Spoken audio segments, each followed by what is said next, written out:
Good day, U.S. history students. We're on to Unit 11, the last unit of the year, Lesson 1, and let's write down our learning target for points.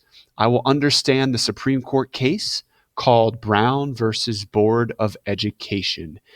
And we saw this in class, this image of a mother and a daughter right before the Supreme Court building in D.C. This was such an important court case for America. Let's talk about it.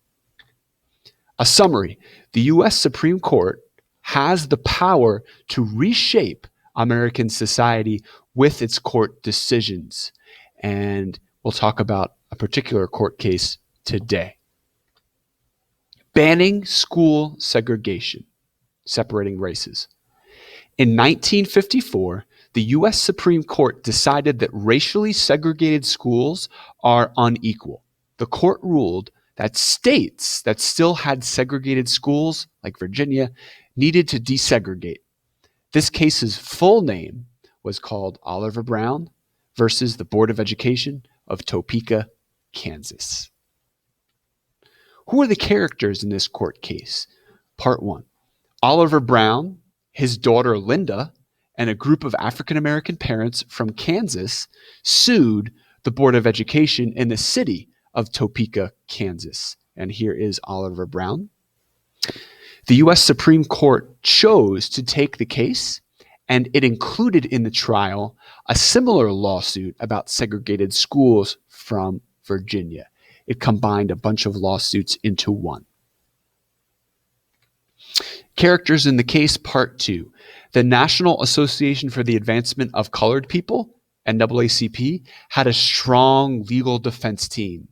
The team was led by this man, Thurgood Marshall, and the team from Virginia was led by this man, Oliver Hill. Virginia's response: it wasn't pretty. The state government of Virginia responded to the Brown versus Board of Education court decision by closing some public schools. Some schools and school divisions did not want to desegregate. There's a lot of racism here. This response was called massive resistance. And you see this white boy holding a sign: "We won't go to school with Negroes." That was what some people, some families really felt. Sad. The federal government desegregated schools in 1954. The federal government did. Because of this resistance in Virginia, Virginia didn't desegregate until 1968. The wounds of massive resistance.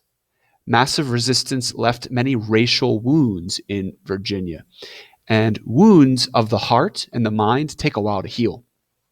White families who did not want their children attending school with black children set up private academies. Also, white children left urban city public schools during this time of massive resistance in the 50s and 60s. And this leaving was called white flight. And even today in 2017, we need to continue to think about overcoming the wounds of racism.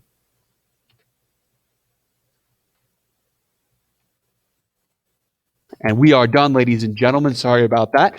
Please write 2 summary questions you have, and when you are done, you are almost done with 11-1. Remember, there's a Canvas quiz on your computer, and after that Canvas quiz and the summary questions that you should write, 2 of them, you are done with 11-1. Until next time, this is Mr. Deegan signing off.